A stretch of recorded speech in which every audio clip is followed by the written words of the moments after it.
Runājot par valdību, tad es varu atkārtoties, ka es biju 2011. gadā par to, ka saskaņas centrs tomēr būtu šī iespēja, ka var pārdomāt par saskaņas centra ņemšanu valdībā, kā zināmā veidā jaunākā partneri. Man būtu mazliet piesardzīgāks šobrīd. Šobrīd tiešām šis Ukrainas situācija ir izmainījusi daļai visu šo te ietvaru.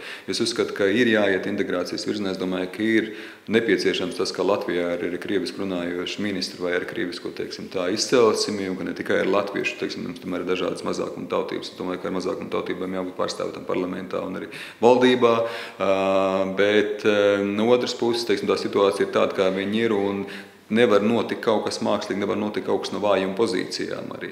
Jo tagad tā vien varētu domāt, ka kā speciāli ir jāņem tikai tāpēc, kad ir jāņem, jo savādāk ir problēmas ar integrāciju. Integrācija jānotiek ilgstošākā posmā. Un, kā es teicu, domāju, ka zināmā veidā neizmantota iespēja, kad varēja saskaņas centri ņemt valdībā bija 2011. gads, kad divas centriskas, latviskas, ja tā var nosacīt, partijas varēja, kā jaunāko partneri ir paņēma saskaņas centru.